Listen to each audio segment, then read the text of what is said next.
আরে বাবাজি, রাশিদ আহমদ গঙ্গী রহমতুল্লাহ আলাইহি ডাক দিয়ে বললেন, বেটারে, আমি তোমার বাড়িতে থাকার জন্য আসি নাই, তোমার বাড়িতে আমি খাওয়ার জন্য আসি নাই, বেটারে, তোমার কাছ থেকে আমি কিছু পাওয়ার জন্য আসি নাই। মনে রেখো বেটা, তোমাকে আমি বলে দিই, আল্লাহ রব্বুল আলামিন কুদরতি সারাসি আল্লাহর প্রতি থাকে। আর আল্লাহ যদি চান, ওই এলাকায় আল্লাহর ইশারায় আল্লাহ আল্লাহওয়ালা ব্যক্তিদেরকে নিয়ে যান। সুবহানাল্লাহ বলেন, আবার বলেন না সুবহানাল্লাহ। রাশিদ আহমদ গঙ্গী রহমতুল্লাহ আলাইহি বললেন, বেটা রে, আমি তোমায় বলে দিচ্ছি বেটা, আমি তোমার বাড়িতে থাকার জন্য আসি নেই, ও বেটা, খাওয়ার জন্য আসি নেই। এবার বাড়িওয়ালা আলেম ছাত্র ডাক দিয়ে কয়, ওস্তাদজি, আপনার দরবারে থেকে, আপনার সঙ্গতে থেকে, আপনার কাছ থেকে হাদিস মুখস্থ করে, মাসলা মাসাইল জেনে ইলম অর্জন করে আমল করেছি, এই সফল হওয়ার বৈশিষ্ট্য ধরে রেখেছি। ওস্তাদ যে আপনি শিখাইছেন মেহমানদারি করা সুন্নাত, মেহমানের কদর করা সুন্নাত। ওস্তাদ জি, আমি আপনার কাছে বলতে চাই, অনুমতি যদি দিতেন, আপনি ওয়েট করেন বাড়িতে, আমি আপনার জন্য বাজার করে নিয়ে আসি। বাজার একটা ব্যাগ হাতে নিলেন, লম্বা কথা সংক্ষেপ করে দিলা। আমি শুধু বুঝাইতে চাই, আল্লাহ ওয়ালাদের যে বাতিনি চোখ খোলা, অন্তরের চোখ যে খোলা, ইন্নামা ইয়াখশাল্লাহা মিন ইবাদিহিল উলামা।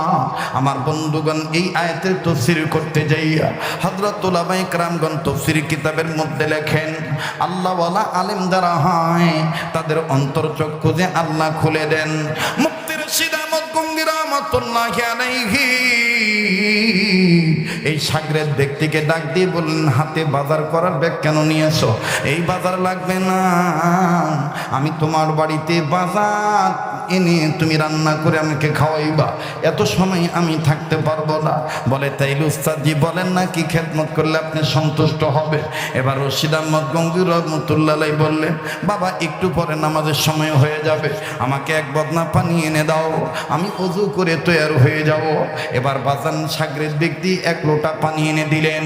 কিতাবের লেখক লেখেন, ওই সময় বাবা যে লোটা ছিল মাটির বদনা, এক সময় কিন্তু বাজান প্রচলন ছিল মাটির বদনার, কাঁসার বদনা। কথা বলেন ঠিক কিনা? এই মাটির বদনা দ্বারা রাশিদ আহমদ গঙ্গী রহমতুল্লাহ আলাইহিকে যখন পানি এনে দেওয়া হলো, আল্লাহর ওলি উঁচু জায়গায় বসলেন ওযু করার জন্য। এখানে একটা শিক্ষা গ্রহণ করবেন বাবা, ওযু যখন করবেন উঁচু জায়গায় বসবেন, জলচকির উপর বসবে অথবা উঁচু জায়গায় বসবেন। ওযুর পানি উঁচু জায়গা থেকে নিচু জায়গায় ঢালা সুন্নাত।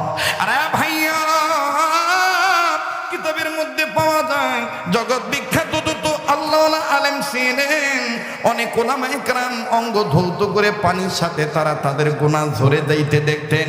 যেমন একজনের নাম পাওয়া যায়, অনেকের মধ্যে একজনের নাম প্রসিদ্ধ, ইমাম আজম আবু হানিফা রহমতুল্লাহ আলাইহি। তিনি যখন ওযু করতেন, যেই অঙ্গ ধুইতেন, ওই অঙ্গ ধোয়ার সাথে আমার বন্ধুগণ ওই অঙ্গের গুনাহগুলি ভেসে যাইত।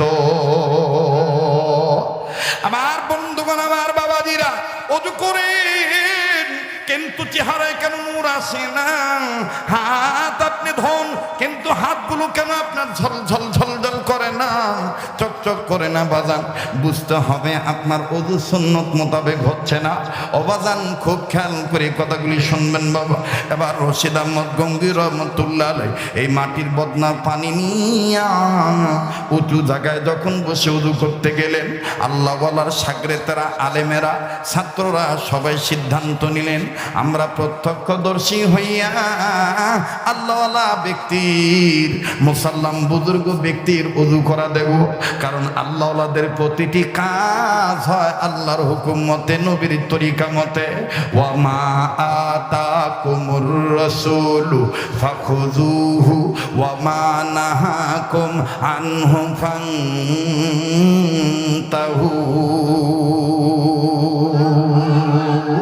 আল্লাহু আকবার, জোরে বলেন। আমার ভাইরা, রশিদ আহমদ গঙ্গী রাহমাতুল্লাহি আলাইহি ওযু করার দৃশ্য যখন সবাই মিলে দেখতেছেন বাবা, হঠাৎ করে ওযুনি শুরু করে দিলে বিসমিল্লাহির রহমানির রহিম পাঠ করে আমার বন্ধুগণ প্রথম তিনি দুই হাতের কবজি তিনবার ধৌত করলেন।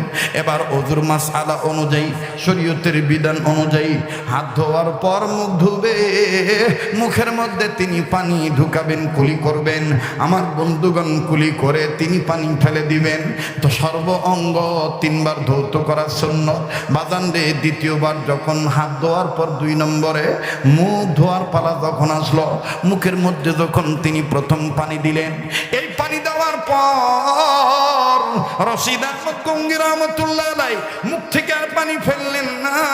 কিতাবে লিখেন রশিদ আহমদ গঙ্গী রাহমাতুল্লাহি আলাইহি মুখটা কেমন জানি কালো হয়ে গেল।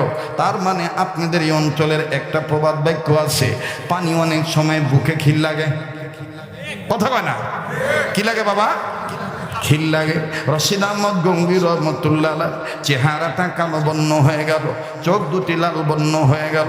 বাবাজি, মানুষ বিষ খাইলে, বিষক্রিয়া আক্রান্ত হইলে, বিষের আক্রমণে আক্রান্ত হইয়া মানুষ যেমন ছটফট করে, আমার বন্ধুগণ নিজের গালের গোস্ত 2 হাতের নখ দিয়া খামসা খামসি করে, 2 বাহুতে চাপ দিয়া ধরে, নিজের চুল আমার বন্ধুগণ চিরাচিরি করে। রশিদ আহমদ গঙ্গী রাহমাতুল্লাহি আলাইহি এতটা না করলেও আমার বন্ধুগণ নিজের গালের গোস্ত নিজে চাপ মারতেছেন। একবার গলার মধ্যে চাপ দেয়, আর একবার মাথার মধ্যে ঠাসা দেয়, আর একবার 2 বাহু ধরে চাপ দেয়, আর একবার বুকের মধ্যে আমার বন্ধুগণ চাপ দেয়।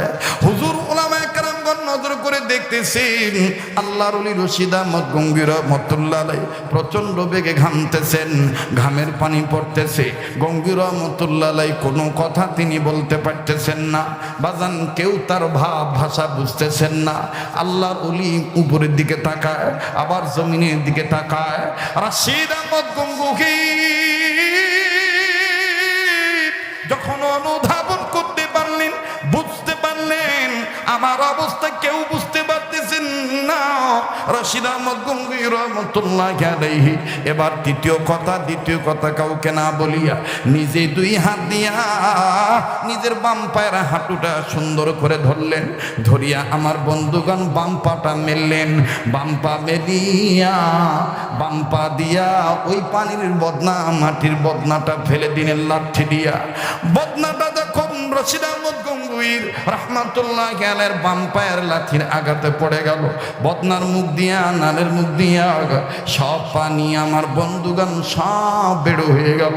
রশিদ আহমদ গঙ্গী রাহমাতুল্লাহি আলাইহি যখন দেখলেন 4 ভাগের 3 ভাগ, 3.5 ভাগ পানি পড়ে গেছে, সামান্য পানি বদনার পেটে আছে, এবার গঙ্গী রাহমাতুল্লাহি আলাইহি বাম হাত দিয়া আস্তে করে বাজান রে বদনাটা উঁচু করলেন। বদনা উঁচু করে বাকি আমার বন্ধুগণ পানি ফেলে দিলেন। পানি ফেলে দিয়া এবার উলামায়ে কেরামদেরকে ডাক দিয়ে বললেন, দেখো না আমার কারবার, যদি বাঁচতে চাও কালেমা লা ইলাহা ইল্লাল্লাহর জিকির করো। আওয়াজ নিয়ে বলেন না সুবহানাল্লাহ। এবার সমস্ত শাগরেদগণ গঙ্গী রাহমাতুল্লাহি আলাইহি চতুর্দিকে দাঁড়ালেন, খুব খেয়াল করবেন। লা ইলাহা ইল্লাল্লাহর জিকির করলেন। লা ইলাহা ইল্লাল্লাহর জিকির যখন তিনি শুরু করলেন, আমার বন্ধুগণ গঙ্গী রাহমাতুল্লাহি আলাইহি আস্তে করে দাঁড়াইলেন। দাঁড়াইয়া 2 হাত কিবলামুখী দিয়া আল্লাহকে ডাক দিয়ে বললেন, আল্লাহ ওই কবরওয়ালার কবর আযাব তুমি মাফ করে দাও, ওই কবরওয়ালার কবর আযাব তুমি মাফ করে দাও, ওই কবরওয়ালার কবরে আযাব তুমি মাফ করে দাও। 3 বার যখন বললেন রে বাবা, উপস্থিত ওলামায়ে কেরাম বললেন আল্লাহুম্মা আমিন। আলেমগণ শাগরেদগণ তিনারও বললেন 3 বার আল্লাহুম্মা আমিন। এইবার গঙ্গী রাহমাতুল্লাহি আলাইহি বসে পড়লেন। উপস্থিত ওলামায়ে কেরামগণ ডাক দিয়ে বলতেছেন, ওগো আল্লাহর ওলি, আমাদের সেরে তাজ, আমাদের মাথার মুকুট, উস্তাদুল উলামা, আপনি বলেন তো দেখি, আপনি কেন বদনাটাকে লাথি মারলেন আর বদনার পানি নিজেও অবশিষ্ট পানি আপনি ফেলে দিলেন? এরপরে আবার আপনি বলতেছেন ওই কবরওয়ালার কবর আযাব আল্লাহ তুমি মাফ করে দাও। হুজুর বুঝতে পারলাম না ঘটনা কি। রাশিদ আহমদ গঙ্গী রাহমাতুল্লাহ আলাইহি বললেন, বাবা তাইলে তোমরা যত জানতে চাইছো জেনে নাও, আমি তোমাদেরকে বলবো, তবে বাজান আর এক বদনা পানি এনে দাও। এবার বাজান আর এক বদনা পানি এনে দেওয়া হলো। বাড়িওয়ালা মা বোনেরা, ইয়া আইয়ুহাল্লাযীনা আমানু কু আনফুসাকুম ওয়া আহলিকুম নারা। আল্লাহ পাক বললেন, ইমানদার বান্দা বান্দিগণ, তোমরা নিজেরা জাহান্নামের আগুন থেকে বাঁচাও, নিজেদের অধীনে যারা আছে তাদেরকে জাহান্নামের আগুন থেকে বাঁচাও। এমনি এমনি বাঁচা যাবে না, আল্লাহর হুকুম নবীর তরিকা মতে আমার বন্ধুগণ নিজের বাঁচতে হবে, অপরকে বাঁচাইতে হবে। একটু খেয়াল করে মনোযোগী হয়ে কথাগুলি শোনা চাই। রাশিদ আহমদ গঙ্গী রাহমাতুল্লাহ আলাইহিকে দ্বিতীয়বার যখন আবার ওই বদনাটির পানি এনে দেওয়া হলো, এবার আল্লাহ ওলি ওযু করবেন, করার আগে ডাক দিয়ে বললেন, আল্লাহ তুমি কবরওয়ালার কবর আযাব মাফ করছো কিনা আমি কিন্তু দেখবো। আল্লাহ না দেখা পর্যন্ত আমি বান্দা রশিদ, আমি কিন্তু ওযু করবো না। বাজান রে, আল্লাহর ওলি রাশিদ আহমদ গঙ্গী রাহমাতুল্লাহ আলাইহি যখন এইভাবে আল্লাহর বান্দা আল্লাহর কাছে বললেন, আমার আল্লাহ দোয়া কবুল করলেন। ডাইন বামে উলামায়ে কেরাম আছে, জিজ্ঞাসা করে দেখবেন বাবা, কিছু আলেম আছে, কিছু ওলি আছে মশহুর, কিছু ওলি আছে জমহর, আর কিছু বান্দা আছে মকবুল, যাদের সাথে ওঠা বসা করলে আল্লাহ করবে আমায় আপনায় কবুল। মকবুল এক জিনিস, কবুল এক জিনিস, কথা কয় না? মকবুল এক জিনিস, কবুল এটা আলেমরা বুঝবে। কষ্ট হইতেছে আপনাদের? রাশিদ আহমদ গঙ্গী রাহমাতুল্লাহ আলাইহি ছিলেন মকবুল বান্দা। আমার বন্ধুগণ, ওনার প্রত্যেকটা কথা আল্লাহ কবুল করতেন, সুবহানাল্লাহ। এই গঙ্গী রাহমাতুল্লাহ আলাইহি যখনই বললেন, আল্লাহ বদনায় যদি আমি নজর দিয়ে দেখি, ওই কবরওয়ালার কবর আযাব তুমি মাফ করে দিয়েছো আল্লাহ, আমি তখনই ওযু বানাবো। উপস্থিত মুরিদরা কয় সুবহানাল্লাহ, এ তো দেখতেছি সাংঘাতিক ওলি, আল্লাহর সাথে এইভাবে কথা বলতেছে। বাজান আবার বিসমিল্লাহ বলে তিনি ওযু শুরু করলেন। প্রত্যেকটা অঙ্গ ধোয়ার পর ওই বদনার দিকে নজর দিলে, শুরুতে বলেন এই বয়ান সবার মুতাআসসার হবে না, এই বয়ান সবাই বুঝবেন না বাবা। যারা হক্কানি আলেম ওলামার সাথে হাত রাখছে, আমার বন্ধুগণ আল্লাহ ওয়ালার সাথে যাদের চল মিল আছে, ইলমে মারফতের জ্ঞান যারা অর্জন করেছে, বৈশিষ্ট্য আদর্শ উদ্দেশ্য, আমার বন্ধুগণ তারাই ভালো মতন বুঝবেন, সফল তারাই হবেন বাবা। খুব খেয়াল করবেন, আল্লাহর ওলি রাশিদ আহমদ গঙ্গী রাহমাতুল্লাহি আলাইহি এবার অঙ্গ ধয় আর বদনার দিকে নজর দেয়। একবারে যখন ওযু শেষ হয়ে গেল, নজর করে দেখতে পান একজনের কবর দুইটা। বাজান বদনার মধ্যে যদি পানি থাকে, দেখবেন এই পানির দিকে তাকাইলে আয়নার মতন নিজের চেহারা দেখা যায়। কথা বলেন ঠিক কিনা? কিন্তু রাশিদ আহমদ গঙ্গী রাহমাতুল্লাহি আলাইহি উনি বদনার দিকে নজর দিয়ে দেখলেন ওনার চেহারা দেখা যায় না। উনি যেই কবর বলার জন্য দোয়া করেছিলেন, ওই একজনের কবর দুই রকম দেখা যায়। তার মানে বাজান কেমন দুই রকম আমি বলবো। উপস্থিত আলেমরা ডাক দিয়ে বললেন, ওগো আল্লাহর ওলি, আপনি বলেন তো দেখি, মাটির বদনায় আপনি লাথি মারলেন কেন? পানি কেন ফেলে দিলেন? আর আপনার গলা এরকম আটকায় গেল কেন? চেহারা কেন কালো হয়ে গিয়েছিল? চোখ দুটি কেন লাল হয়ে গিয়েছিল? রাশিদ আহমদ গঙ্গী রাহমাতুল্লাহ আলাইহি বললেন, বেটা রে, তোমরা আমার ছাত্র, আমি তোমাদেরকে বলি বাবা, আমি যখন এই বদনা দ্বারা ওযু করতেছিলাম, আমি যখন হাত ধুয়ে মুখে পানি দিতেছিলাম, হঠাৎ করে একবার মুখে পানি দেওয়ার পর আমার মুখটার মধ্যে বিশ্রী একটা দুর্গন্ধ লাগলো। আর পানিটা এত তিতা, এই পরিমাণ তিক্ত, আমার দাঁতের মারি, আমার দাঁতের গোড়াগুলি অবশ হয়ে গেল। আমি জবান খুলতে পারতেছিলাম না, আমার মুখ বন্ধ হয়ে গেছে। আমি তখন আল্লাহকে বললাম, আল্লাহ এটা কি আমার গুনাহের কারণে নাকি, এটা আমার গুনার নতিজা নাকি? আল্লাহ গো, তুমি আমারে মাফ করে দাও আল্লাহ। আল্লাহ পাক ডাক দিয়ে বললেন, বান্দা আব্দুর রশিদ, এটা তোমার গুনার কারণে নয়, ঝামেলা হলো বদনার ভিতরে। ওগো মালিক, এই বদনার ভিতরে কি ঝামেলা? আমার আল্লাহ তখন আমাকে ডাক দিয়ে বললেন, বান্দা রে, এই যে বদনার পানি দ্বারা তুমি ওযু করতেছিলা, এই বদনাটার জন্যই আজকে তোমার এই দুরবস্থা। বলে কেন কেন? ডেকে ডেকে বলতেছেন, বান্দা রশিদ তুমি শুনে নাও, এই বদনাটা যে এলাকার মাটি দিয়ে বানানো হয়েছে, ওই এলাকার মাটির নিচে আলেম বিরোধী, আলেম বিদ্বেষী, বেআমলি গুনাহগার, কোরআনকে অপমান করা একজন ব্যক্তি, গুনাহগার বান্দা শুয়ে আছে। ওই ব্যক্তির কবর আমি আযাব দিয়েছি, এমন আযাব দিয়েছি, তার ওই কবরবাসীর আযাবের কারণে প্রতিবেশীর যত মাটি আছে, ওই অঞ্চলের ওই এলাকার যত মাটি আছে, সব মাটি তিতা হয়ে গেছে, সব মাটি দুর্গন্ধ হয়ে গেছে। বদনার যে কারিগর ছিল, যে কুমার ছিল, এই কুমার যখন বদনা বানায়, ওই কবরের আযাব যুক্ত মাটি দিয়ে এই বদনাটা বানানো হয়েছে। তুমি যত বান্দা নেককার, আমি আল্লাহ তোমারে ধরে দিলাম, এই বদনাটার মাটি হলো গুনাহগার বান্দার কবরের আযাবের অংশের মাটি। নাউজুবিল্লাহ, জোরে বলেন না নাউজুবিল্লাহ। এবার আলেমগণ ডাক দিয়ে বলতেছেন, ওগো আল্লাহর ওলি, এরপরে কি হলো? কষ্ট হইতেছে আপনাদের? বিরক্ত হয়েছেন? বিরক্ত হইতেছেন? আর 10-15 মিনিট দেওয়া যাবে কি যাবে না? বলেন, দেওয়া যাবে কি যাবে না? তাহলে আরেকবার বলেন আল্লাহু আকবার, আবার বলেন আল্লাহু আকবার। মুফতি রশিদ আহমদ গঙ্গী রহমতুল্লাহি আলাইহি চমৎকার ভাবে আমার বন্ধুগণ সুন্দর করে বললেন, আমি যখন জানতে পারলাম এই অবস্থা, তখন আমি আস্তে করে আমার বাম পা দ্বারা বদনাটা ফেলে দিলাম, এই বদনার পানি সব পড়ে গেল। এরপরে আমি আবার বদনা ভরে পানি আনতে বললাম।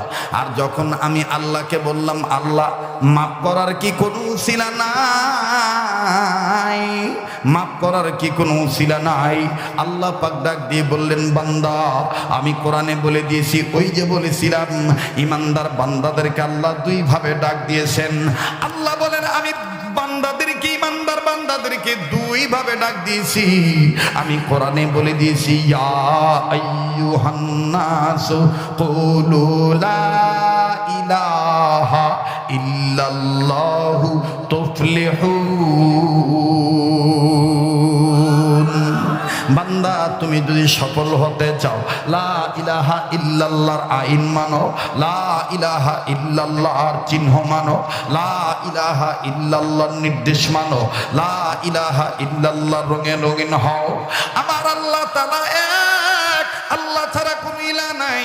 আইনদাতা, বিধানদাতা, রিজিকদাতা, মালিক, খালিক, বাঁচানেওয়ালা, মারনেওয়ালা ও ইজ্জত দেনওয়ালা, অসম্মান করনেওয়ালা আমার আল্লাহ ছাড়া আর কেউ নাই। লা ইলাহা ইল্লাল্লাহ। আল্লাহু আকবার। বলেন বাঁচানের মালিককে, আবার বলেন বাঁচানোর মালিককে। আমার বন্ধুগণ, হায়াত বাড়ায় দেওয়ার মালিককে। রশিদ আহমদ গঙ্গী রহমতুল্লাহ আলাইহি বললেন, আমি যখন বললাম আল্লাহ এই বান্দাকে কি মাফ করার কোনো উসিলা নাই, তখন আল্লাহ পাক ডাক দিয়ে বলেন, বান্দারে তোমরা যে 9 জন আছো, এই 9 জন বাদে অনেক বান্দা আছে, অনেকেই কোরআনের হামিল না। কোরআনের হামিল কাকে বলে সেইগুলা দিশা উনি জানেন, আমার বন্ধুগণ উম্মতের উলামায়ে কেরাম জানেন। ডাক দিয়ে বলতেছেন, অনেকেই কোরআনের হামিল না, তোমরা তো কামেল জ্ঞানী মানুষ, তোমরা কোরআন হাদিসের হামিল। তোমরা যদি সম্মিলিতভাবে আমি আল্লাহর কাছে যদি এইভাবে ডাক দাও, লা ইলাহা ইল্লাল্লাহ বলো, আমি আল্লাহ কবরওয়ালার কবর আযাব মাফ করে দেব। এ বন্ধু, অত্র অঞ্চলে উম্মতের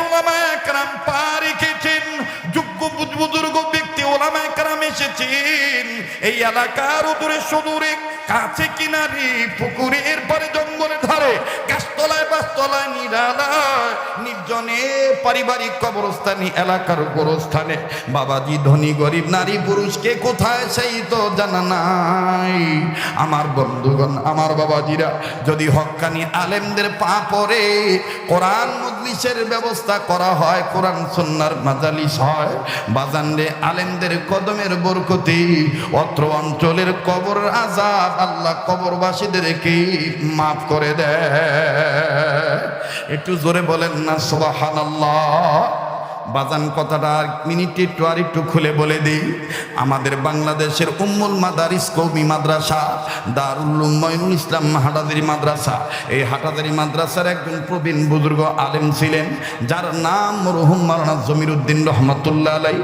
তিনি তার কিতাবের মধ্যে লিখেছেন, দুনিয়ার মুসলিমদের কোন ছেলে মেয়ে যদি, মুসলমান ধর্মের কোন ছেলে মেয়ে যদি লেখাপড়া জানুক আর না জানো, সে যদি তার এলেম অনুযায়ী এতটুকুন এলেম যদি তার জানা থাকে, কালেমা তয়্যিবাটা সই করে পড়তে হবে, লা ইলাহা ইল্লাল্লাহু মুহাম্মাদুর রাসূলুল্লাহ। অনেকে বলে লা ইলাহা ইল্লাল্লাহু, কথা কয় না, লা ইলাহা ইল্লাল্লাহু মুহাম্মাদুর রাসূলুল্লাহ সাল্লাল্লাহু আলাইহি সাল্লাম।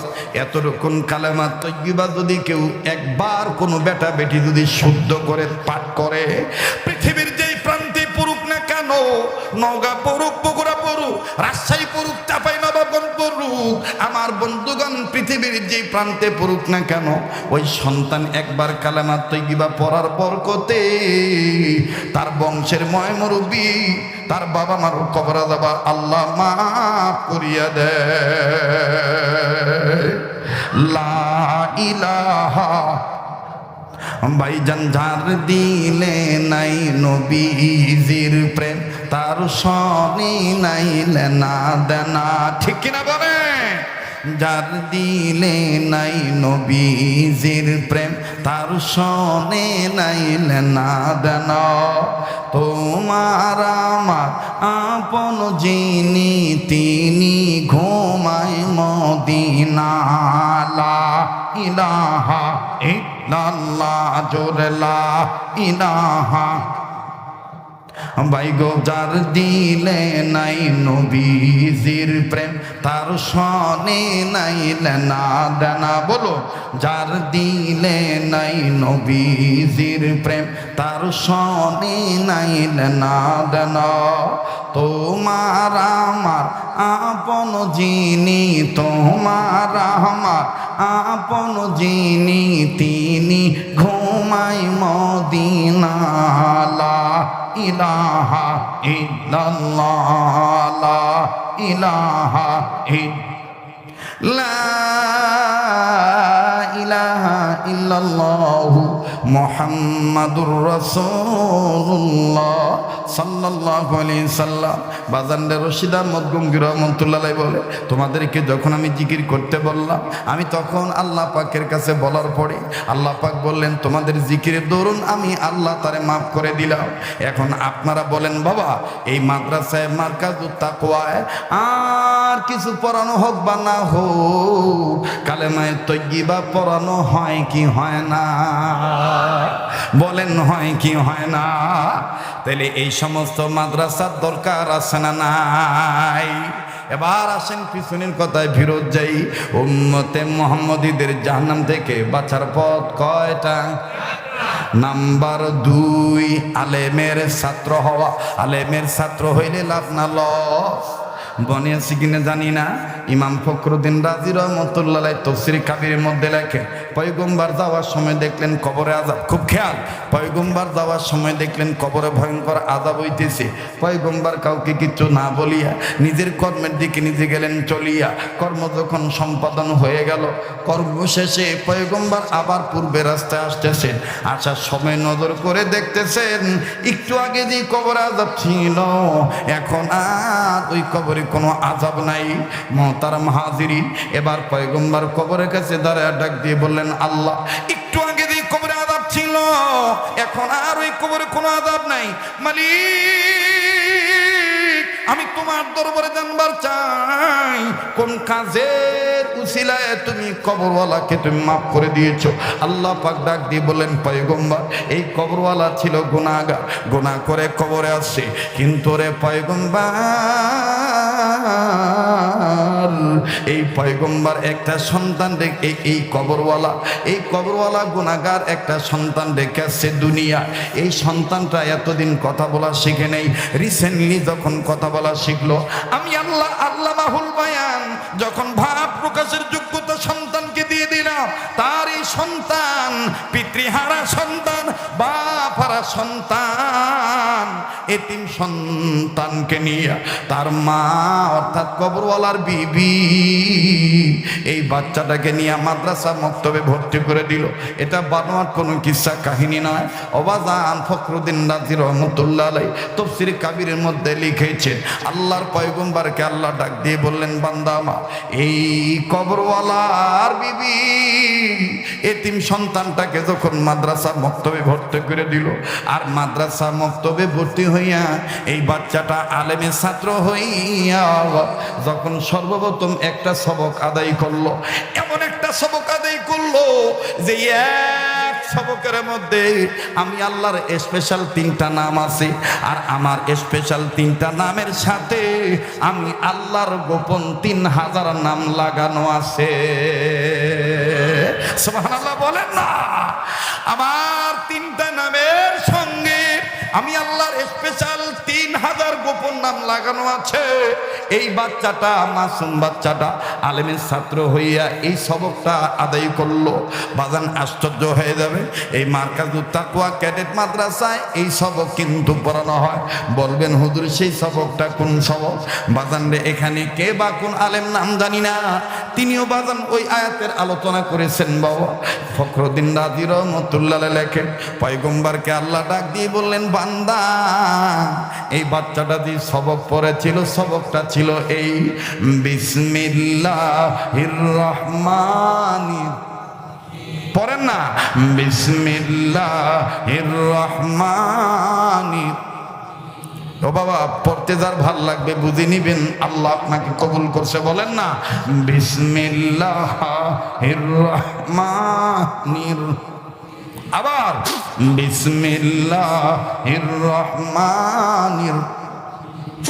আল্লাহ ডাক দিয়ে বললেন, পয়গম্বর, এই বিসমিল্লাহ শরীফের মধ্যে আমি আল্লাহর 3টা নাম আছে। আল্লাহ রহমান, যে জান্নাত মিলবে মন্দ কাজে, না আওয়াজ আরো বাড়বে, ভালো কাজে জান্নাত মিলবে মন্দ কাজে, ভালো কাজে জান্নাত মিলবে মন্দ কাজে জাহান্নাম।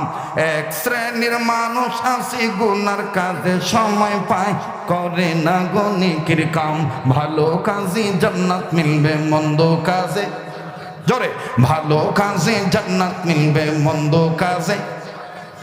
মানুষ রূপে জন্ম নিয়া জানোয়ারের ভাব দেখান, নামাজ রোজা ছেড়ে দিয়ে চালু রাখছেন বাউল গান। কেবা কেঙ্কা লাগিচ্ছে? ভালো হচ্ছে? চলবে? হ্যাঁ চলবে বা?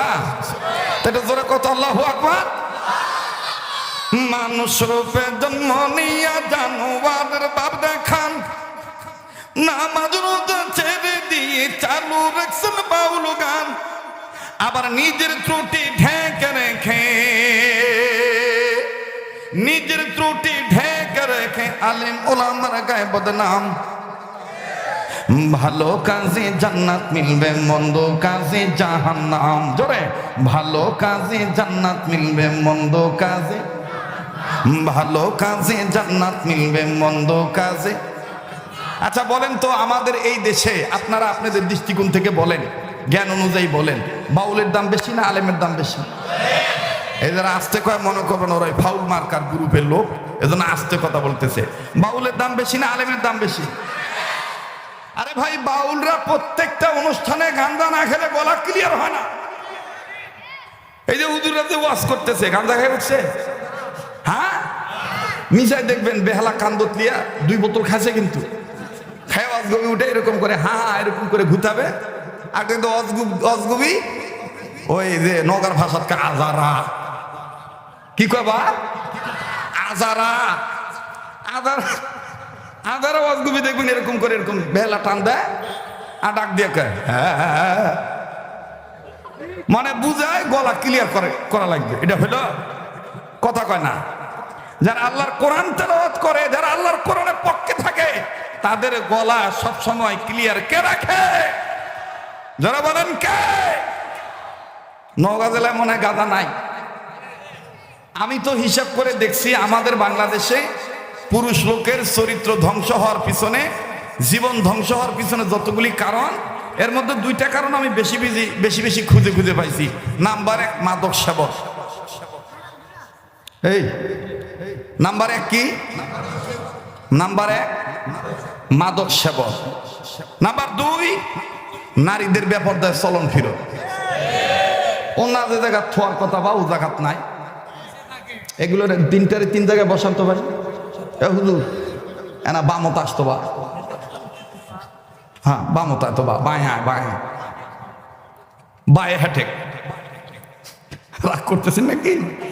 হ্যাঁ জি, খুব খেয়াল করবেন। যেটা বলতেছিলাম যে অন্য যে জায়গায় থোয়ার কথা সে জায়গায় থোয়া না। তুই কোথা থাকে বাপরে, তুই মুখস্থ করে আসছিস নাকি রে? অন্য এটাকে আমি আমার জ্ঞান দ্বারা সাজাইছি। পয়েন্টত না থুয়া জয়েন্টত বাদা থুয়া দেয়। পয়েন্টত না থুয়া করতে বা জয়েন্টে থয়। পয়েন্টে উন্নত হওয়ার কথা। আগের মা বোনদের লেখাপড়া কম ছিল, নিজের নামটাও লিখতে পারতো না, টিপসই দিয়ে চলতো, এবং টিপসই কোথায় দিবে সেটাও জানতো না। ওই আঙ্গুল ঠিক করে কত কুটি টিপ দুম বা কুটদিম, আরো কয়েকজন ভোরা লিয়ে দেয় ঠেসা দিয়ে কত এটি তখন দিত, দিয়ে আবার করে এ রে কালি ভরলো কে, কথা কয় না। আগের মা বোনরা এরকম সরল ছিল, কিন্তু তাদের মাথার কাপড় কখনো বুকে নামে নাই। আর এখনকার মেয়েরা আয়োপাস, বায়োপাস, জায়োপাস, লোয়োপাস। কবেন হুজুর এটা আবার কোন ডিগ্রি?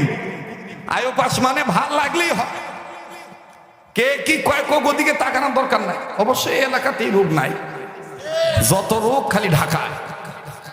কিন্তু আফসোস, আমার সমাজে বিচার হয়, ইফতিজিং কে করে তার বিচার হয়, কিন্তু ইফতিজিং কেন হয়?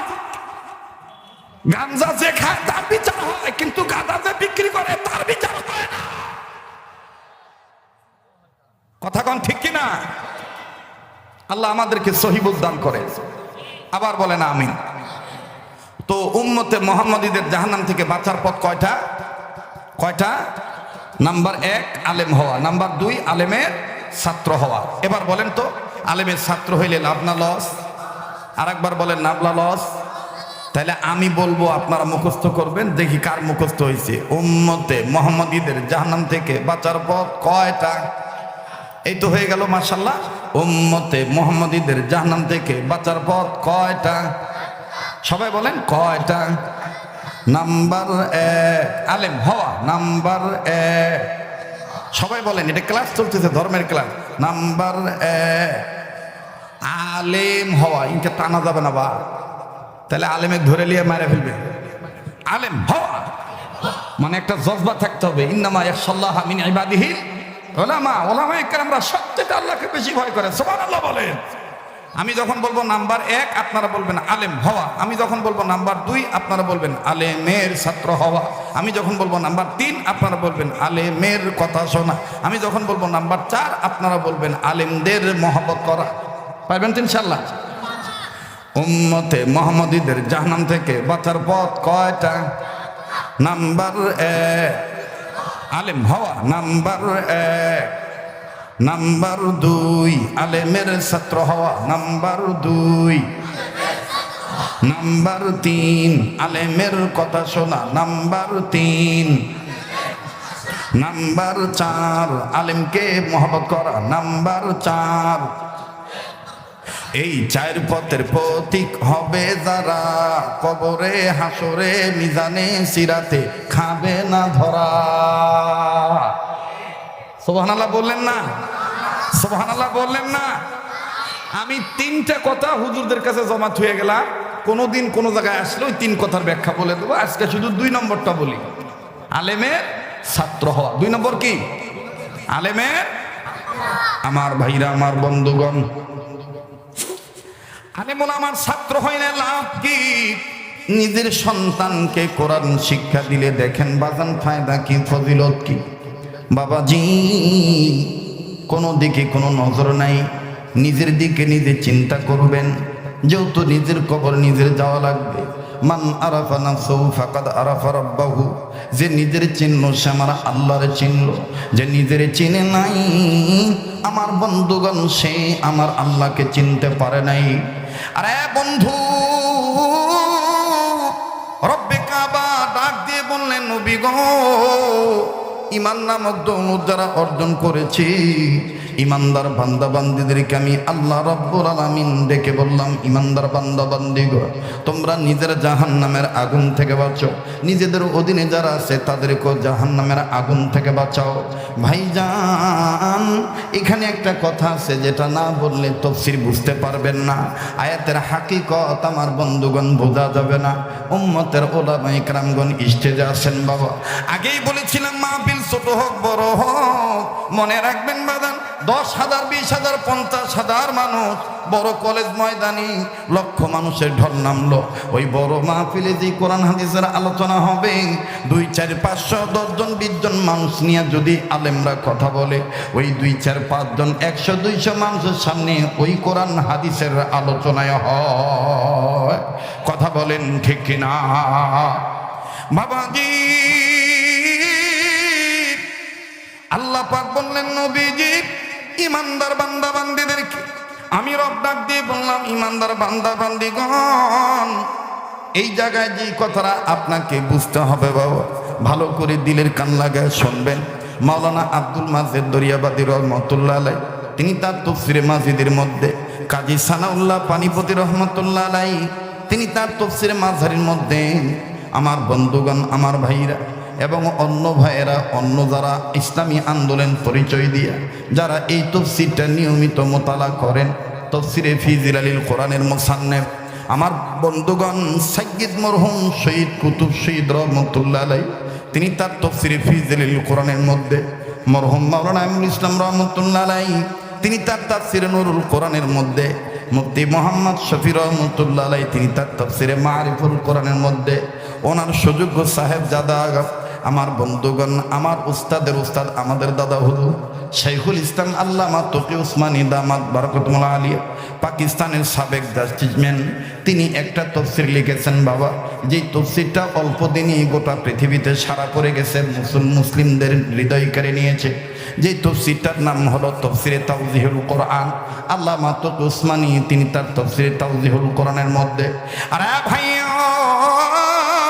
আবার যে তাফসীরের ব্যাখ্যা করা হয়েছে শুধুমাত্র হাদিস দ্বারা, আল্লামা ইবনে কাসির রহমাতুল্লাহি আলাইহি, তিনি তার তাফসীরে ইবনে কাসিরের মধ্যে, বাবাজি, যত রকমের তাফসীর আছে, এই তাফসীরের মধ্যে প্রত্যেক মুফাসসিরিন کرام বলেন, আল্লাহ রাব্বুল আলামিন ইমানদার বান্দীদেরকে আল্লাহ ডেকেছেন 2 ভাবে। সূরাতুন মানে সূরাতুল ফাতিহা থেকে শুরু করে, কোরআনুল কারীমের শুরু বা থেকে শুরু করে, কোরআনুল কারীমের শেষ মিনাল জিন্নাতি ওয়ান নাস সিন পর্যন্ত মোটমাট 114 সূরা, 5 আমার বন্ধুগণ 6666 খানা আয়াত, মতান্তরে কম বেশ হতে পারে, কেউ বলেছেন 6236 খানা আয়াত। আমার বন্ধুগণ, টোটাল কোরআন কারীমের মাধ্যমে আল্লাহ পাক ইমানদার বান্দা বান্দীদেরকে যতভাবে ডাক দিয়েছেন, 2 ভাবে আল্লাহ পাক ডেকেছেন। আল্লাহ রাব্বুল আমিন কোন জায়গায় বলেছেন ইয়া আইয়ুহান নাস, আবার কোন জায়গায় আল্লাহ পাক বলেছেন ইয়া আইয়ুহাল্লাযিনা আমানু। আওয়াজ দিয়া বলেন না সুবহানাল্লাহ। আমি যে আয়াতে কারিমার অংশ তেলাওয়াত করেছি, সূরাতুত তাহরিমের আমার বন্ধুগণ এক আয়াতের অংশ বিশেষ প্রথম অংশের মাধ্যমে আল্লাহ পাক ইমানদার বান্দা বান্দীদেরকে ডাক দিয়ে বললেন, ইমানদার বান্দা বান্দীগণ, তোমরা নিজেরা জাহান্নামের আগুন থেকে বাঁচো, তোমাদের অধীনে যারা আছে তাদেরকে জাহান্নামের আগুন থেকে বাঁচাও। বুঝে থাকলে বলেন বাজান, ইমানদার বান্দা যারা বান্দি যারা তাদের জাহান্নামের আগুন থেকে বাঁচতে হবে নির্দেশ কার? আর একবার আওয়াজ দিয়ে বলেন না, নির্দেশ কার? আমার ভাইরা, জাহান্নামের আগুন থেকে নিজের বাস্তবীয় পরীকে বাঁচাইতে হবে, নির্দেশ হলো আল্লাহ আর নবী মুহাম্মদ সাল্লাল্লাহু আলাইহি ওয়াসাল্লাম। তিনি বলেছেন, আমার উম্মতে মুহাম্মাদীদের জাহান্নাম থেকে বাঁচার পথ হলো চারটি। নাম্বার 1 আলেম হওয়া, নাম্বার 2 আলেমের ছাত্র হওয়া, নাম্বার 3 আলেমগণের কথা শোনা, নাম্বার 4 আলেমদেরকে মহব্বত করা। আসেন বন্ধু, 2 নম্বর কথাটার ব্যাখ্যা আমি আপনাদের জানাই দিই। কেন সন্তানদেরকে ইলমে দ্বীন শিক্ষা দিবেন না? বাজান, আলেমরা তো বলে না আপনার সন্তানকে ডাক্তার বানায়েন না, আলেম ওলামারা বলেন না যে আপনার সন্তানকে ইঞ্জিনিয়ার বানায়েন না, আলেম ওলামাগণ বলেন না আপনার সন্তানকে ডক্টর বানায়েন না, আলেম ওলামাগণ বলেন না আপনার সন্তানকে মেকানিজম ইঞ্জিনিয়ার মিস্ত্রি বানায়েন না। আলেমগণ বলেন যা বানানোর ইচ্ছা তাই বানান, কিন্তু আল্লাহ রসুলের যে কথা, তালাবুল ইলমি ফারিদাতুন আলা কুল্লি মুসলিম, প্রতিটি মুসলিম নন নারীর উপরে ইলমে দ্বীন শিক্ষা করা ফরজ, ইলমে দ্বীন শিক্ষা করা ফরজ। বাজান, যতটুকু ইলম অর্জন করলে আপনার ছেলে মেয়ে হালাল হারাম বুঝতে পারবে, আপনার ছেলে মেয়ে আমার বন্ধুগণ নাস্তিক হবে না, কোরআন অমান্যকারী হবে না, খোদাত্রয়ী হবে না, রসুলের শানে বেয়াদবি করবে না, অন্তত পক্ষে আপনি মারা গেলে জানাজার নামাজ পড়াইতে পারবে। এই ধরনের এলেম আমার বন্ধুগণ তাকে শিক্ষা দেওয়া। পাক না পাক, কালাম কালেমা নামাজ রোজা ইলমে দ্বীন শিক্ষা দেওয়া প্রতিটি মুসলিম নারী উপর ফরজ। বাবাজি, কোনো দিকে কোনো খেয়াল নাই। আল্লাহ পাক ডাক দিয়ে বললেন, নবীজি আমি আল্লাহ তাআলা ইমানদার বান্দা বান্দীদেরকে বললাম, ইমানদার বান্দা বান্দীগণ তোমরা নিজেরা জাহান্নামের আগুন থেকে বাঁচো, নিজেদের অধীনে যারা থাকবে তাদেরকে জাহান্নামের আগুন থেকে বাঁচাও। এই প্রসঙ্গে বাজানো দুনিয়ার জমিনের উপরে আসমানের নিচে যত বড় বড় তাফসীরের কিতাব আছে, তন্মধ্যে বাজান উলামায়ে কেরামদের কাছে মশহুর জমহুর মকবুল একটা তাফসীরের কিতাব, নাম হলো তাফসীরে কাবির। এই তাফসীরে কাবিরের মুসান্নিফ ফখরুদ্দীন রাজি রাহমাতুল্লাহি আলাইহি তিনি তার তাফসীরে কাবিরের মধ্যে লিখেছেন, ইয়া আইয়ুহাল্লাযিনা আমানু কু আনফুসাকুম ওয়া আহলিকুম নার, ইমানদার বান্দা বান্দীগণ তোমরা নিজেরা জাহান্নামের আগুন থেকে বাঁচো, নিজেদের অধীনে যারা আছে তাদেরকে জাহান্নামের আগুন থেকে বাঁচাও। ভাইয়া, বাবা শুধু নামাজ পড়লেই হবে না, বাবা সন্তানকেও নামাজের তালকিন দিবি, নামাজের আমার বন্ধুগণ ডাক দিবি। আমার ভাইরা, মা শুধু নামাজ পড়লেই হবে না, মা তার মেয়েকেও নামাজি বানাবে। বাবাজি, নেতা শুধু নামাজ পড়লেই হবে না, নেতার অনুসারীদেরকেও নামাজের দাওয়াত দিতে হবে। কথা বলেন ঠিক না বেঠি? ওরে মুসলমান, দিলের কান লাগায় কথাগুলি শুনবেন। ফখরুদ্দীন রাজি রাহমাতুল্লাহি আলাইহি তিনি সুন্দর করে তাফসীরে কাবিরের মধ্যে লিখেছেন, আল্লাহর একজন পয়গম্বর নিজে তার কর্ম করার জন্য যাচ্ছিলেন, আল্লাহর নির্দেশ মানিয়া পয়গম্বর যখন যাচ্ছিলেন নিজের কর্মের দিকে চলিয়া, হঠাৎ করে যাওয়ার পথে একটা কবর দেখলেন। এই কবরটার দিকে যখন পয়গম্বর তাকাইলেন, নজর করে দেখতেছেন কবরের মধ্যে ভয়ঙ্কর আযাব হইতেছে, সাংঘাতিক আযাব হইতেছে। পয়গম্বর কবরের আযাব দেখে, কবরওয়ালার হালত দেখে, এই দূর অবস্থা দেখে পয়গম্বর কাউকে কিচ্ছু বললেন না, শুধুমাত্র নিজের শাহাদাত আঙ্গুলের মাথার মধ্যে কামড় দিলেন আর ডাক দিয়ে বললেন, প্রভু হে, আপনি তার কবরের আযাব মাফ করিয়ে দেন, আল্লাহ আপনি তাকে মাফ করিয়ে দেন। আরে ভাইয়া, কবরের আযাব মুমিন যারা হয়, মুমিনদের কিন্তু অন্তর্চক্ষু আছে। আল্লাহওয়ালা যারা হয়, আল্লাহওয়ালাদের চোখ হলো 4টা, 2টি হলো বাজান চর্ম চোখ আর 2টি হলো অন্তরের চোখ। কথা বলেন ঠিক না ঠিক? লম্বা করব না বাজার, ডাইন বামের সামন পিছনে উম্মতের উলামায়ে কেরাম বসা আছেন। জগৎ বিখ্যাত একজন বুজুর্গ ছিলেন যার নাম মুফতি রশিদ আহমদ গঙ্গী রহমাতুল্লাহ আলাইহি, যাকে বলা হতো কুতুবুল এরশাদ, ফকিহুন নাস, কুতুবে রব্বানী হযরতুল আল্লামা মুফতি রশিদ আহমদ গঙ্গী রহমাতুল্লাহ আলাইহি। একটু খেয়াল করে শুনবেন বাজান, দিলের কান লাগায় শুনবেন। রশিদ আহমদ গঙ্গী রহমাতুল্লাহ আলাইহি তার 5-7 জন শাগরেদদেরকে নিয়ে আমার বন্ধুগণ নির্ধারিত একজন শাগরেদের বাড়িতে যাবে। ওই শাগরেদের বাড়ি হইয়া আমার বন্ধুগণ তিনি তার গন্তব্যে পৌঁছে যাবে। কিন্তু মিডিল পয়েন্টে যখন শাগরেদের বাড়ি পড়ল, এই শাগরেদকে না জানে তিনি শাগরেদের বাড়িতে চলে গেছে। জান্নাত মিলবে মন্দ কাজে, না আওয়াজ আরো বাড়বে, ভালো কাজে জান্নাত মিলবে মন্দ কাজে, ভালো কাজে জান্নাত মিলবে মন্দ কাজে জাহান্নাম। এক শ্রেণীর মানুষ আছে গুনার কাজে সময় পায়, করে না গো নেকির কাম। ভালো কাজে জান্নাত মিলবে মন্দ কাজে, জোরে, ভালো কাজে জান্নাত মিলবে মন্দ কাজে। মানুষ রূপে জন্ম নিয়া জানোয়ারের ভাব দেখান, নামাজ রোজা ছেড়ে দিয়ে চালু রাখছেন বাউল গান। কেবা কেঙ্কা লাগিচ্ছে? ভালো হচ্ছে? চলবে? হ্যাঁ চলবে বা?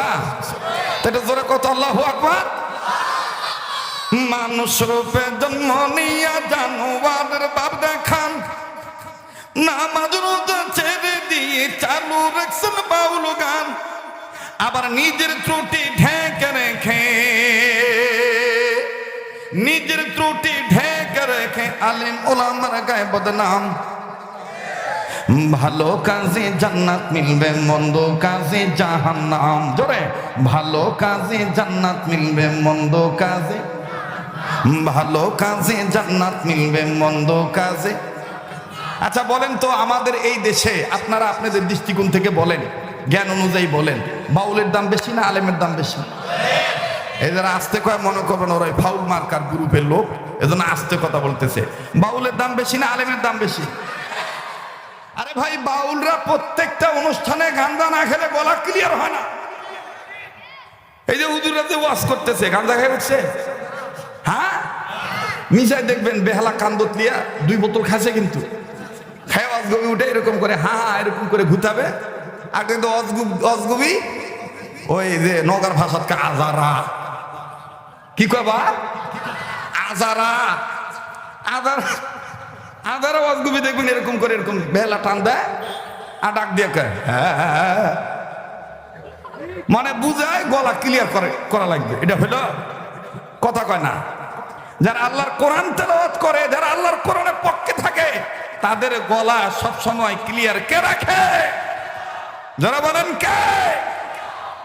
নওগাঁ জেলায় মনে হয় গাঁজা নাই।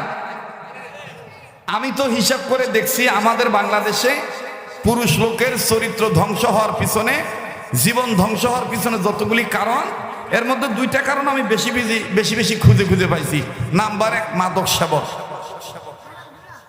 এই নাম্বার 1 কি? নাম্বার 1 মাদক সেবন। নাম্বার 2 নারীদের ব্যাপার দেয় চলন ফিরত। ওনা যে জায়গা থোয়ার কথা বা ও জায়গাত নাই, এগুলোর 3 জায়গায় বসান্ত ভাই।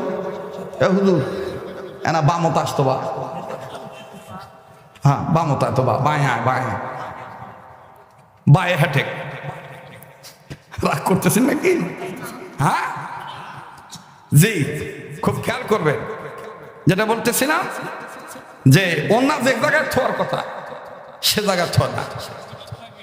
তুই কোথা থাকে বাপরে, তুই মুখস্থ করে আছিস নাকি রে? অন্য এটাকে আমি আমার জ্ঞান দ্বারা সাজাইছি। পয়েন্টত না থুয়া জয়েন্টত বাদা থুয়ে দেয়, পয়েন্টত না থুয়া করতে বা জয়েন্টে থয়।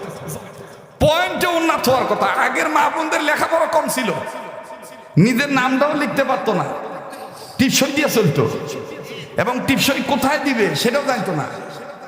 ওই আঙ্গুল ঠিক করে কত কুটি টিপ দুম বা কুট দিম, আরো কয়েকজন ভোর আলিয়ে দেয় ঠেসা দিয়ে কত এটি এ তখন দ্বিতীয় দিয়ে আবার করে এ রে কালি ভরলো কে, কথা কয় না। আগের মা বোনরা এরকম সরল ছিল, কিন্তু তাদের মাথার কাপড় কখনো বুকে নামে নাই। আর এখনকার মেয়েরা আয়োপাস, বায়োপাস, জায়োপাস, লোয়োপাস। কবেন হুজুর এটা আবার কোন ডিগ্রি?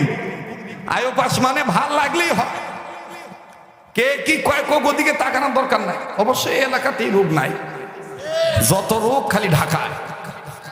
কিন্তু আফসোস আমার সমাজে বিচার হয়, ইফতিজিং কে করে তার বিচার হয়, কিন্তু ইফতিজিং কেন হয়?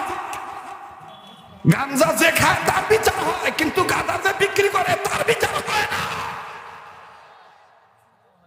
কথা কোন ঠিক কিনা? আল্লাহ আমাদেরকে সহিবুল দান করে। আবার বলেন আমিন। তো উম্মতে মুহাম্মাদীদের জাহান্নাম থেকে বাঁচার পথ কয়টা? কয়টা? নাম্বার 1 আলেম হওয়া, নাম্বার 2 আলেমের ছাত্র হওয়া। এবার বলেন তো, আলেমের ছাত্র হইলে লাভ না লস? আর একবার বলেন, লাভ না লস? তাহলে আমি বলবো, আপনারা মুখস্থ করবেন, দেখি কার মুখস্থ হয়েছে। উম্মতে মুহাম্মাদীদের জাহান্নাম থেকে বাঁচার পথ কয়টা? এই তো হয়ে গেল মাশাআল্লাহ। উম্মতে মুহাম্মাদীদের জাহান্নাম থেকে বাঁচার পথ কয়টা? সবাই বলেন কয়টা? নাম্বার 1 আলেম হওয়া, নাম্বার 1। সবাই বলেন, এটা ক্লাস চলতেছে, ধর্মের ক্লাস। নাম্বার 1 আলেম হওয়া, ইনকে টানা যাবে না বা, তাহলে আলেমে ধরে নিয়ে মারে ফেলবে। আলেম হওয়া মানে একটা জজবা থাকতে হবে। ইন্নামা ইয়াখশাল্লাহা মিন ইবাদিহি উলামা। উলামায়ে কেরামরা সবচেয়ে আল্লাহকে বেশি ভয় করে, সুবহানাল্লাহ বলেন। আমি যখন বলবো নাম্বার 1 আপনারা বলবেন আলেম হওয়া। আমি যখন বলবো নাম্বার 2 আপনারা বলবেন আলেমের ছাত্র হওয়া। আমি যখন বলবো নাম্বার 3 আপনারা বলবেন আলেমের কথা শোনা। আমি যখন বলবো নাম্বার 4 আপনারা বলবেন আলেমদের মহব্বত করা। পারবেন তো ইনশাআল্লাহ? উম্মতে মুহাম্মাদীদের জাহান্নাম থেকে বাঁচার পথ কয়টা? নাম্বার 1 আলেম হওয়া, নাম্বার 1। নাম্বার 2 আলেমের ছাত্র হওয়া, নাম্বার 2। নাম্বার 3 আলেমের কথা শোনা, নাম্বার 3। নাম্বার 4 আলেমকে মহব্বত করা, নাম্বার 4। এই 4 পথের প্রতীক হবে যারা, কবরে হাসরে মিজানে সিরাতে খাবে না ধরা। সুবহানাল্লাহ বললেন না? সুবহানাল্লাহ বললেন না? আমি 3টা কথা হুজুরদের কাছে জমা থুয়ে গেলাম, কোনোদিন কোনো জায়গায় আসলে ওই 3 কথার ব্যাখ্যা বলে দেবো। আজকে শুধু 2 নম্বরটা বলি, আলেমের ছাত্র হওয়া। 2 নম্বর কি? আলেমের। আমার ভাইরা, আমার বন্ধুগণ, আলেম ওলামার ছাত্র হয় না লাভ কি? নিজের সন্তানকে কোরআন শিক্ষা দিলে দেখেন বাজান ফায়দা কি, ফজিলত কি? বাবাজি, কোনো দিকে কোনো নজর নাই, নিজের দিকে নিজে চিন্তা করবেন। যেহেতু নিজের কবর নিজের যাওয়া লাগবে। মান আরাফা নাফসাহু ফাকাদ আরাফা রাব্বাহু। যে নিজের চিনল সে আমার আল্লাহর চিনল, যে নিজের চিনে নাই আমার বন্ধুগণ সে আমার আল্লাহকে চিনতে পারে নাই। আরে বন্ধু, রব্বে কাবা ডাক দিয়ে বললেন, নবী গো, ঈমান নামক দৌলত যারা অর্জন করেছি, ইমানদার বান্দা বান্দীদেরকে আমি আল্লাহ রাব্বুল আলামিন ডেকে বললাম, ইমানদার বান্দা বান্দীগণ, তোমরা নিজের জাহান্নামের আগুন থেকে বাঁচো, নিজেদের অধীনে যারা আছে তাদেরকেও জাহান্নামের আগুন থেকে বাঁচাও। ভাইজান, এখানে একটা কথা আছে যেটা না বললে তাফসীর বুঝতে পারবেন না। আয়াতের হাকিকত আমার বন্ধুগণ বোঝা যাবে না। উম্মতের উলামায়ে কেরামগণ স্টেজে আছেন বাবা। আগেই বলেছিলাম মাহফিল ছোট হোক বড় হোক, মনে রাখবেন বাদান, 10,000, 20,000, 50,000 মানুষ, বড় কলেজ ময়দানে লক্ষ মানুষের ঢল নামলো। ওই বড় মাহফিলে যে কোরআন হাদিসের আলোচনা হবে, 2, 4, 500, 10 জন 20 জন মানুষ নিয়ে যদি আলেমরা কথা বলে, ওই 2, 4, 5 জন 100, 200 মানুষের সামনে ওই কোরআন হাদিসের আলোচনায় হয়। কথা বলেন ঠিক কিনা বাবাজি? আল্লাহ পাক বললেন, নবীজি, ইমানদার বান্দা বান্দীদেরকে আমি রব ডাক দিয়ে বললাম, ইমানদার বান্দা বান্দীগণ, এই জায়গায় যে কথাটা আপনাকে বুঝতে হবে বাবা, ভালো করে দিলের কান লাগায় শুনবেন। মাওলানা আব্দুল মাজেদ দরিয়াবাদী রহমতুল্লাহ আলাইহি তিনি তার তাফসীরে মাজিদের মধ্যে, কাজী সানাউল্লাহ পানিপতি রহমতুল্লাহ আলাইহি তিনি তার তাফসীরে মাঝহারির মধ্যে, আমার বন্ধুগণ, আমার ভাইরা এবং অন্য ভাইয়েরা, অন্য যারা ইসলামী আন্দোলন পরিচয় দিয়া যারা এই তাফসীরটা নিয়মিত মোতালা করেন, তাফসীরে ফি জিলালিল কোরআনের মুসান্নিফ আমার বন্ধুগণ সাইয়্যিদ মরহুম শহীদ কুতুব শহীদ রহমতুল্লাহ আলাইহি তিনি তার তাফসীরে ফি জিলালিল কোরআনের মধ্যে, মরহুম মাওলানা আমিনুল ইসলাম রহমতুল্লাহ আলাইহি তিনি তার তাফসীরে নুরুল কোরআনের মধ্যে, মুফতি মোহাম্মদ শফি রহমতুল্লাহ আলাইহি তিনি তার তাফসীরে মারিফুল কোরআনের মধ্যে, ওনার সুযোগ্য সাহেবজাদা আমার বন্ধুগণ, আমার উস্তাদের উস্তাদ, আমাদের দাদা হুজুর শাইখুল ইসলাম আল্লামা তকি উসমানী দামাত বারাকাতুল্লাহ আলিয়া পাকিস্তানের সাবেক জাস্টিসম্যান, তিনি একটা তফসির লিখেছেন বাবা, যেই তফসিরটা অল্প দিনই গোটা পৃথিবীতে সারা পড়ে গেছে, মুসলিমদের হৃদয় কেড়ে নিয়েছে। যেই তফসিরটার নাম হলো তফসিরে তাওজিহুল কোরআন। আল্লামা তকি উসমানী তিনি তার তফসিরে তাওজিহুল কোরআনের মধ্যে, আর ভাইয়া আবার যেই তাফসীরের ব্যাখ্যা করা হয়েছে শুধুমাত্র হাদিস দ্বারা, আল্লামা ইবনে কাসির রহমতুল্লাহি আলাইহি তিনি তার তাফসীরে ইবনে কাসিরের মধ্যে বাবাজি যত রকমের তাফসীর আছে, এই তাফসীরের মধ্যে প্রত্যেক মুফাসসিরিন کرام বলেন আল্লাহ রব্বুল আলামিন ইমানদার বান্দিদেরকে আল্লাহ ডেকেছেন দুই ভাবে, সূরাতুন মানে সূরাতুল ফাতিহা ফাতিহা থেকে শুরু করে কোরআনুল কারীমের শুরু বা থেকে শুরু করে কোরআনুল কারীমের শেষ মিনাল জিন্নাতি ওয়ান নাস সিন পর্যন্ত মোটমাট 114 সূরা, 5 আমার বন্ধুগণ 6666 খানা আয়াত, মতান্তরে কম বেশ হতে পারে, কেউ বলেছেন 6236 খানা আয়াত। আমার বন্ধুগণ টোটাল কোরআন কারীমের মাধ্যমে আল্লাহ পাক ইমানদার বান্দা বান্দীদেরকে যতভাবে ডাক দিয়েছেন, দুই ভাবে আল্লাহ পাক ডেকেছেন।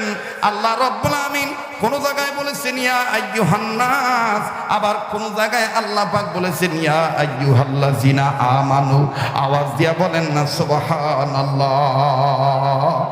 আমি যে আয়াতে কারিমার অংশ তেলাওয়াত করেছি সূরাতুত তাহরিমের, আমার বন্ধুগণ এক আয়াতের অংশ বিশেষ প্রথম অংশের মাধ্যমে আল্লাহ পাক ইমানদার বান্দা বান্দীদেরকে ডাক দিয়ে বললেন, ইমানদার বান্দা বান্দীগণ তোমরা নিজেরা জাহান্নামের আগুন থেকে বাঁচো, তোমাদের অধীনে যারা আছে তাদেরকে জাহান্নামের আগুন থেকে বাঁচাও। বুঝে থাকলে বলেন বাজান, ইমানদার বান্দা যারা বান্দি যারা তাদের জাহান্নামের আগুন থেকে বাঁচতে হবে নির্দেশ কার? আর একবার আওয়াজ দিয়ে বলেন না নির্দেশ কার? আমার ভাইরা জাহান্নামের আগুন থেকে নিজের বাস্তবীয় পরকে বাঁচাইতে হবে, নির্দেশ হলো আল্লাহ আর নবী মুহাম্মদ সাল্লাল্লাহু আলাইহি ওয়াসাল্লাম তিনি বলেছেন আমার উম্মতে মুহাম্মাদীদের জাহান্নাম থেকে বাঁচার পথ হলো 4টি। নাম্বার 1 আলেম হওয়া, নাম্বার 2 আলেমের ছাত্র হওয়া, নাম্বার 3 আলেমগণের কথা শোনা, নাম্বার 4 আলেমদেরকে মহব্বত করা। আসেন বন্ধু 2 নম্বর কথাটার ব্যাখ্যা আমি আপনাদের জানায় দিই, কেন সন্তানদেরকে ইলমে দ্বীন শিক্ষা দিবেন না?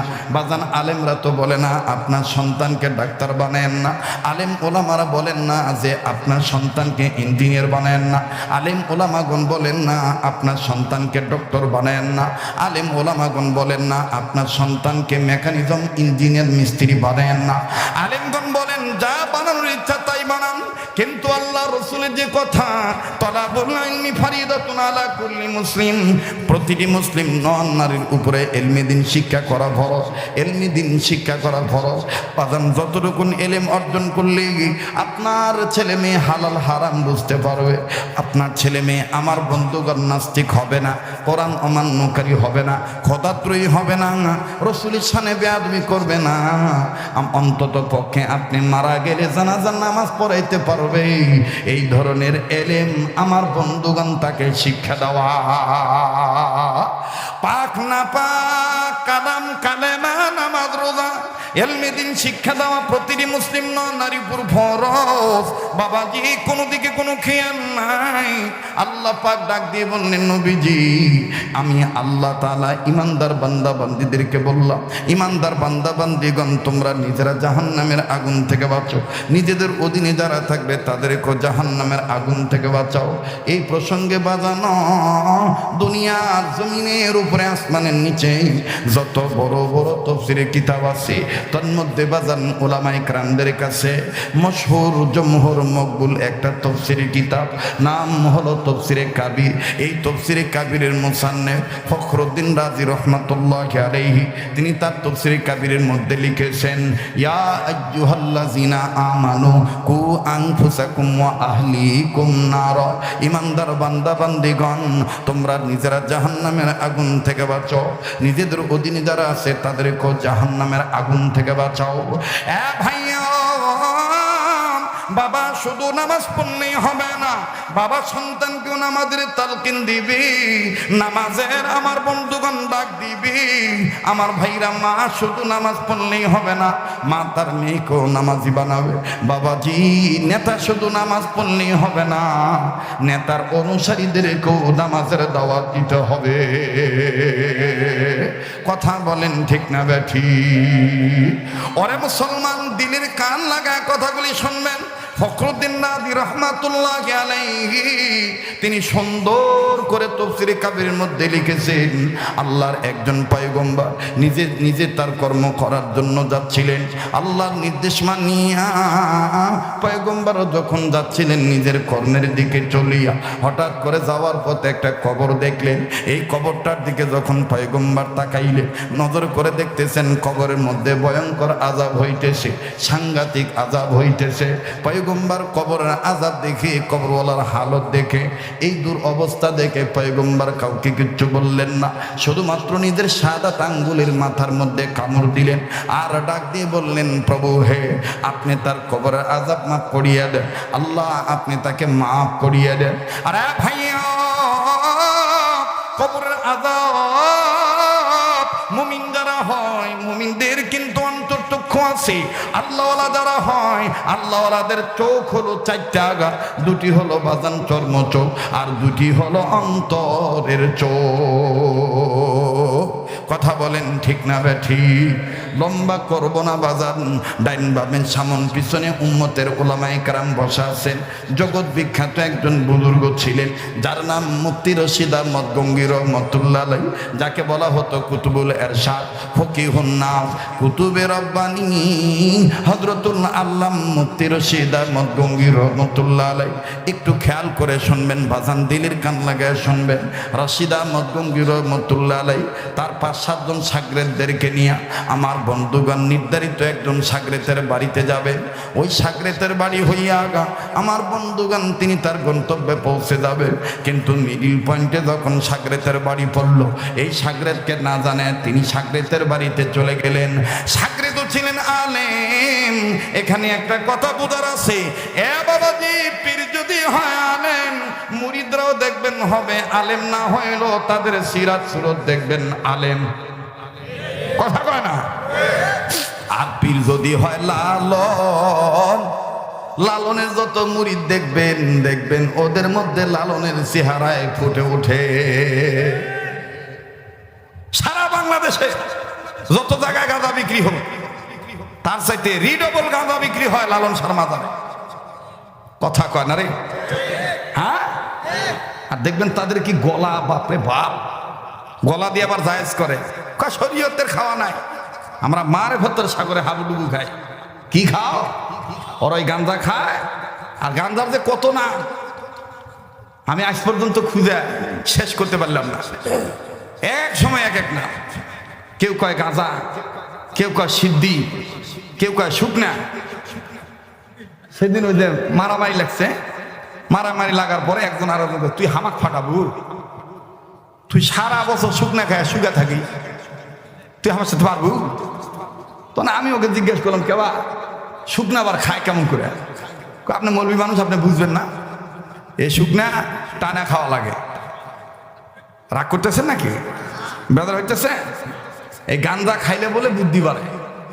গাঁজার নাম শুকনা, সিদ্ধি, সবজি, মধু, তারপরে প্রেমেরঞ্জনের অমিয় সুধা, তারপরে আর একটা কি জানি গতকালকে শিখছিলাম, মাস্কা নাকি মাস্কা, হ্যাঁ মাস্কাই, ওই ইন্টিতলা দুবুলহাটি এলাকায় গেছিলাম তো গতকালকে, ওইখানে কালকে কইছিল একজন যে হুজুর আরেকটা নাম আছে মাস্কা, মানে এক এক নাম দিয়া দেখবেন কি কায়দা করে গলা ফাটায় কয়, ওরে করিলে সিদ্ধির ভোগ, ওরে করিলে সিদ্ধির ভোগ, বুঝে যাবে মানবতর অশান্তির কারণ, বইলেছেন গুরু মর সাইজি লালন, খাইলে সিদ্ধি বাড়িবে বুদ্ধি, খাইলে সিদ্ধি বাড়িবে বুদ্ধি। কোন এটা কি সত্য কথা না মিথ্যা কথা? মুসলমানরা একমাত্র আত্মপ্রশান্তি লাভ করিতে পারিবে আল্লাহর জিকির করার মাধ্যমে। কথা বলেন ঠিক কিনা? আর জিকিরের মধ্যে সর্বোত্তম জিকির হলো লা ইলাহা ইল্লাল্লাহু মুহাম্মাদুর রাসূলুল্লাহ সাল্লাল্লাহু আলাইহি ওয়াসাল্লাম। আর নফল ইবাদতের মধ্যে সর্বোত্তম নফল ইবাদত হলো কোরআন তেলাওয়াত করা। সুবহানাল্লাহ বলবেন না? একটু ধরে কোন সুবহানাল্লাহ। রাগ করতেছেন আপনারা? দোয়া করে দেব, হ্যাঁ মোনাজাত করে দেব? থামেন দিমু দেবা অস্ত্রটা আমার আজকে মানে ফেভারেল হয়, বুঝেননি? মানুষ না হোক কিন্তু যন্ত্র যদি ঠিক থাকে, মন্ত্র এমনি ভালো হবে তা লয়। কিন্তু আমারও যন্ত্র নাই, এর কে যন্ত্র বাবা, কেন জানি ষড়যন্ত্র মনে হচ্ছে। যাই হোক, আল্লাহ হেফাজত করুন। জোরে কোন আমিন। পৃথিবীতে এমন একটা যন্ত্র আছে, আবিষ্কার কে করলো খুঁজে পাওয়া যায় না, সেটা হলো ষড়যন্ত্র। সেটা কি? কথা কন কি? ষড়যন্ত্র। দেখেন না, এই যে ভোটের সময় এসে গেছে, এই দেখবেন যারা বলবে যে ইসলামের পক্ষে ভোট চাই, অজগবি দেখবেন কিছু হাতারি মার্কা মাতব্বর দ্বারা করবে হুজুররা ভোট খারাপ কেন, হুজুররা ভোট চাচ্ছে কেন, ওই হাতারি মার্কা নেতা হয়েছে। অথচ ওর দাদার ইতিহাস খুঁজে পাওয়া যায়। নগর ভাষা কয় ভিউ থাকিছে বা ভিউ থাকে সুসলা বদনা পায়নি। বদনার বেগরে হাতের চার আঙ্গুল ব্যবসা বানাচ্ছে, হাতের কয় আঙ্গুল ব্যবসা বানাচ্ছে বা হাতের চার আঙ্গুল ব্যবসা বানায় পানি মারে শেষ করছে। উই এখন নেতা হচ্ছে, নেতা হয়ে এখন কামের মাদ্রাসার প্রিন্সিপাল, হ্যাঁ মসজিদের ইমাম খতিবকে কয় হুজুর চাকরি বাঁচা বাঁচালে রাজনীতি বক্তব্য দিবেন না। কথা কয় না, কথা কয় না। আমরা ওই হাতারি মার্কা নেতাদেরকে বলতে চাই, যাকে আমরা মাওলানা জালালউদ্দিন রুমি বলে চিনি। তিনি তার কিতাবের মধ্যে লিখছেন যে আমি একবার এক বড় সাগরের কিনারে দাঁড়িয়ে, কথা শুনতেছেন কি আপনারা? বড় সাগরের কিনারে দাঁড়িয়ে আল্লাহকে বললাম, আল্লাহ আপনি আকাশ কি দিয়ে সাজিয়েছেন, জমিন কি দিয়ে সাজিয়েছেন, আমি একটু জানতে চাই। আল্লাহওয়ালারা আল্লাহর সাথে কথা বলতেন, এটা কি বিশ্বাস হয়? কথা বলে না, বিশ্বাস হয়? বলবেন হুজুর আমরাও কি আল্লাহর সাথে কথা বলতে পারবো? হ্যাঁ, মুসা নবী তুর পাহাড়ে যে আল্লাহর সাথে কথা বলতেন। জাকারিয়া নবীকে করাত দিয়ে যখন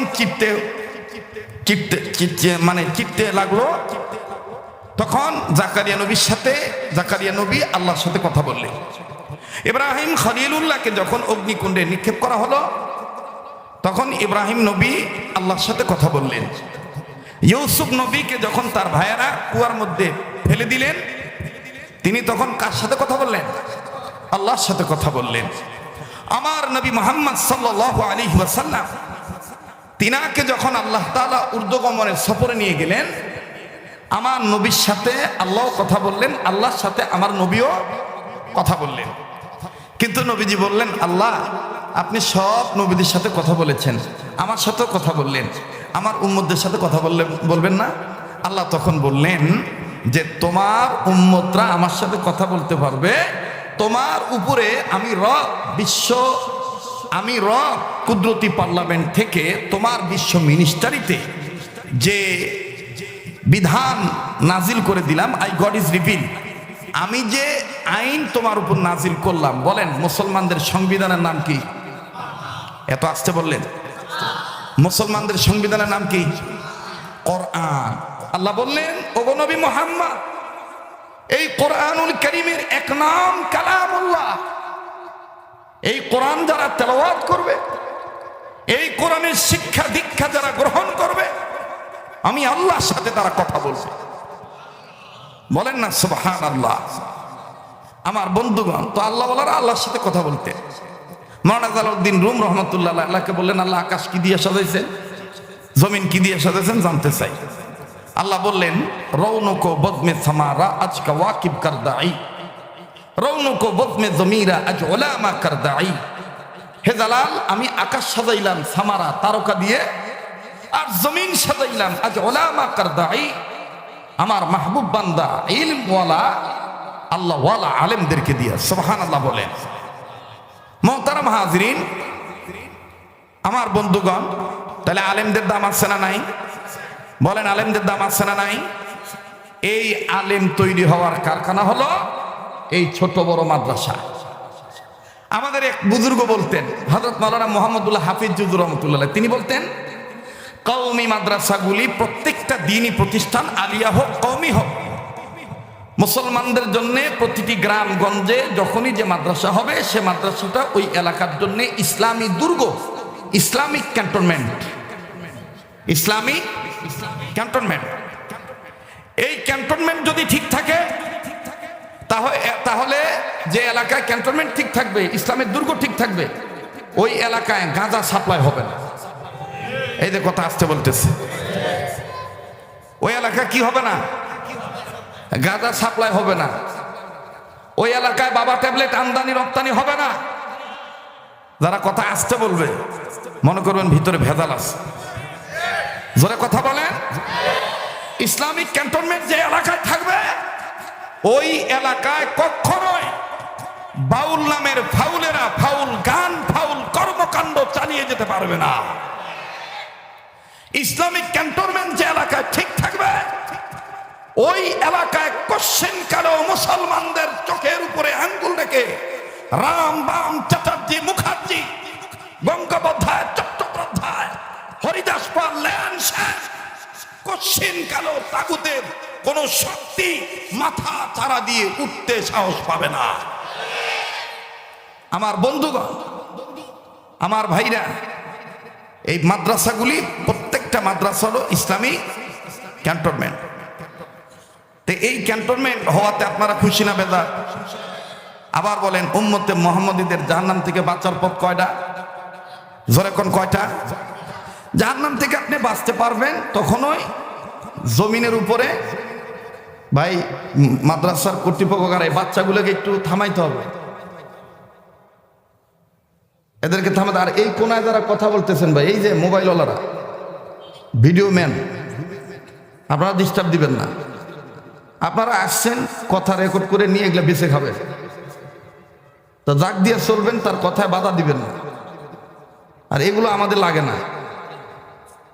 আসছেন কথা বলবেন না, এটা অন্য বক্তা না যে কি হয় হোক, ওই আর ওয়াজ করে যায়, হবে না ভাই।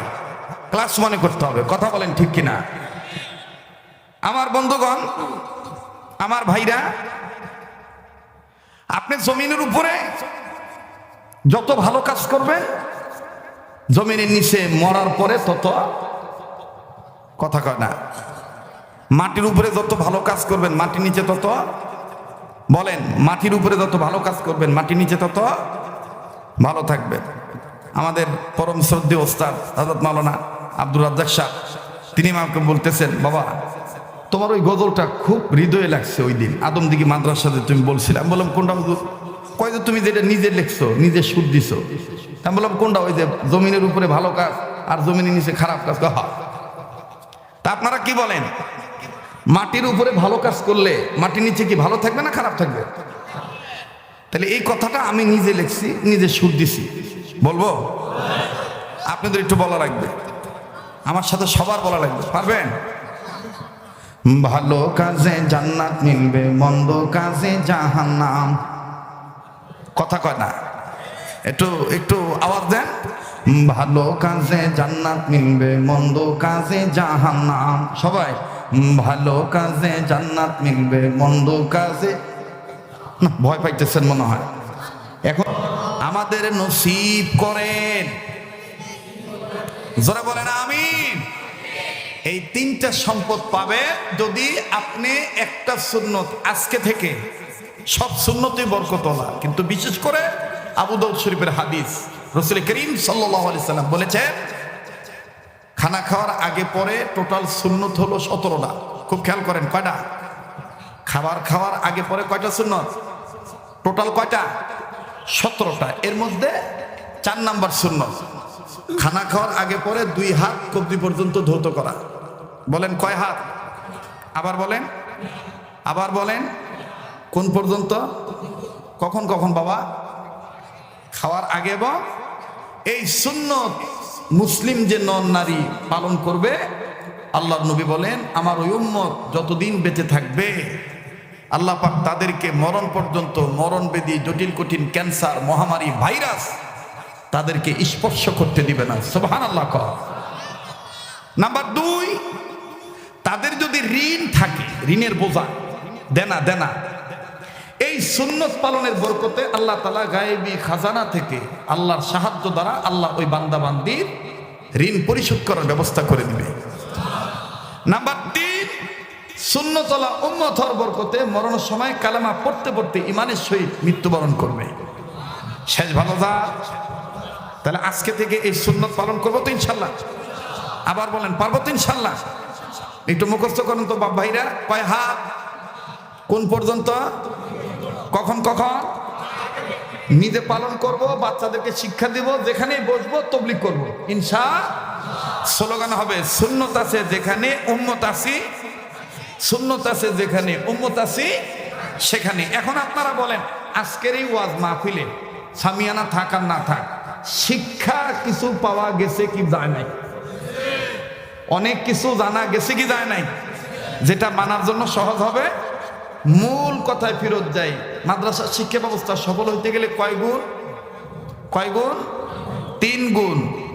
বৈশিষ্ট্য, আদর্শ, উদ্দেশ্য। এই 3টা গুণ যে মাদ্রাসায় থাকবে ওই মাদ্রাসা শিক্ষা ব্যবস্থা সফল।